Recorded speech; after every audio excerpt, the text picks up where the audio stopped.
how's it going? Hope all is well. Welcome back to my channel. Today I want to talk about this article that I read on one of the original Dreamgirls. If you did not know, yes, that movie Beyonce was in called Dreamgirls.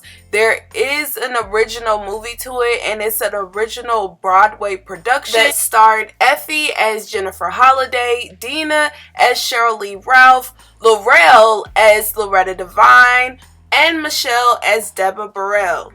In a recent interview, Loretta Devine sat down and she was talking about her new show, Family Reunion, and they wanted to discuss Dreamgirls. I've heard this ongoing rumor, I don't know if it's true or not, that with Dreamgirls, the creators specifically wanted dark-skinned women in those three roles. Is that true? And people called us Dreamgirls from the Planet of the Apes. So y'all can be mean. I know how mean y'all can be. Wow. And that was because we were dark-skinned. Wow, that is and insane. We weren't. Was anybody light? Debbie Burrell was light, and but she was the fourth girl that came. Right. Back in 2006, Ralph also talked about the creators wanting three dark-skinned women as the lead, and they felt it was very interesting. When the movie came out, it was the complete opposite. She was asked, how do you feel about Dreamgirls getting the Hollywood treatment? She said, it's hard. Believe it or not, in the 1980s, when Dreamgirls opened, we completely changed theater. We changed who came to the theater and who was interested in theater. And now, 25 years later, people find it easy to act like we didn't do what we did. Loretta Devine and Vondie Curtis Hall were in the original company. There were some great folks who are still working today. She was also asked, how do you feel about Beyonce portraying the role you originally brought to life, Dina Jones? She said it's interesting. When Tom, who is the creator, had this idea, he said that the Dreamgirls have to be three obviously black girls. Why? Because America will always go for the light, bright, long-haired black girl because they will feel comfortable building her up since they see themselves in her. But for the obviously black girl, if she makes it, she deserves to be right there.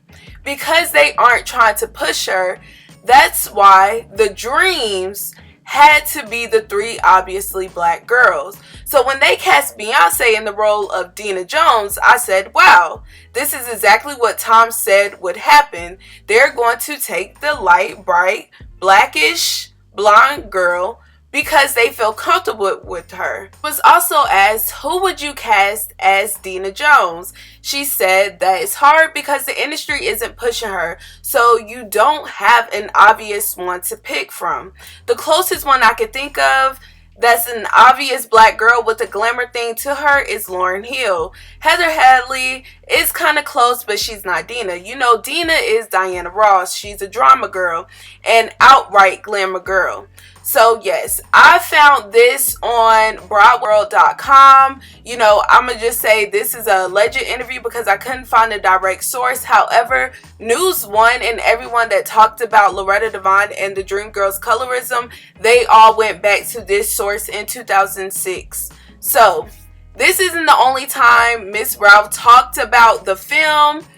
She also said back in 2019 at the top of the year that the directors didn't even want them to work together. They didn't want them to read with each other and to help each other out. This is what she said. I didn't get a chance to because they kept us apart.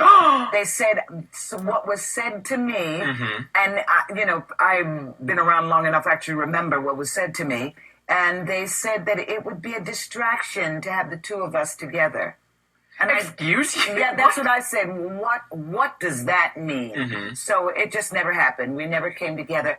Loretta Devine also went on Sway in the Morning, and she talked about this a couple of years back about how she only spent 1 or 2 days on set as well. You know, it was two different things, of course, because, you know, when you create a role and put all that energy into creating something, and then when they really go big with it, you go, oh God, you can't fit me in somewhere. I thought they were going to let us all do the moms, everybody's mama. I think I only worked on it for 1 or 2 days. Okay. So, but the original show was just about the music and the pressure of being a Black artist in this society. Now, the musical and the film were directed by 2 different people and written by 2 different people. So you can tell when you watch the interviews from way back when that there wasn't much involvement with the original girls like that. Now, I was reading and watching this interview by Beyonce back in the day, and she was talking about how she had to, roughen it up a little bit to play Dina's role because they didn't think that she could play her.